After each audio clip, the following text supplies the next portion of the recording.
wa zamani. Mimi kama diwani wa kata hii, siku moja nilikuwa napita hapo nikasikia wakitangaza juu ya ujenzi wa vibanda.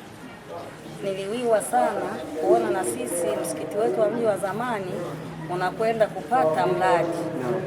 Nilimwomba Mwenyezi Mungu anijalie chochote kile ili na mimi niwe mmoja wa washiriki wa ujenzi wa vile vibanda.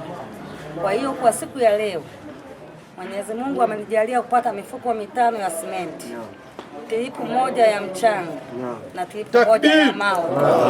Takbir! Sallu ala nabi Muhammad. Sallu ala nabi Muhammad.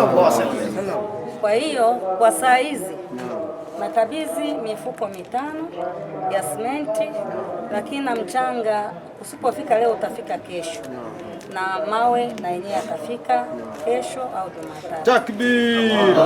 Takbir! Takbir! Labda nawaona wazee wangu wanaonifahamu mimi. Mpanda ni kama mzao. Nimefika Mpanda mwaka 71 mwezi wa 12 nikiletwa na marehemu bibi yangu. Wazee wanaelewa. Nimesomea shule ya Kashaulili, ile ya awali, acha hii mpya ile inayoitwa Mwangaza. Sisi ndio tuliosomea pale. Sasa nikiona kitu kinachofanyika kwenye mtaa wangu nawiwa sana kushiriki. Kwa hiyo hapa tumeanza, lakini Mwenyezi Mungu akinijalia tena nikaongea hata na wengine, tunaweza tukapata mchango mwingine ili vibanda vyetu viweze kwenda.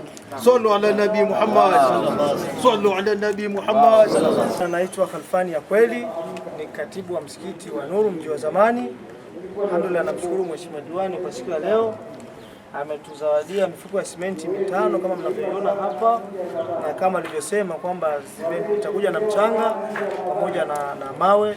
Ni jambo zuri, sisi tunashukuru sana kama katibu kwa niaba ya Waislamu wa msikiti huu au Waislamu wanaoishi katika mazingira ya mji wa zamani au Waislamu wote wa Mpanda.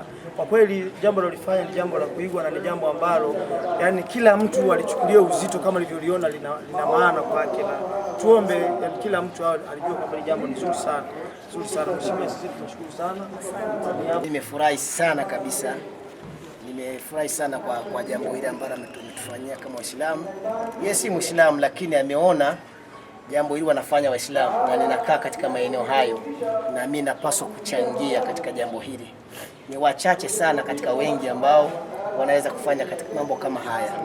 Tuwaombe Waislamu wenye wana wivu na maendeleo na wengine ambao si Waislamu lakini wanaona jambo hili linaendelea kufanyika, basi wafanye kama alivyofanya dada yetu. Kwa niaba ya wakina mama na Waislamu wakina baba wa msikiti wa Masjidi Nuru, tunatoa shukrani zetu za dhati kwa kile ulichokitoa. Allah akuzidishie kila la heri. Ulipokuwa na magumu, Mungu akutolee magumu. Akuwezeshe mepesi wewe na familia yako. Karibu sana. Tunashukuru sana. Asante. Asalamu alaykum wa rahmatullahi wa barakatuh.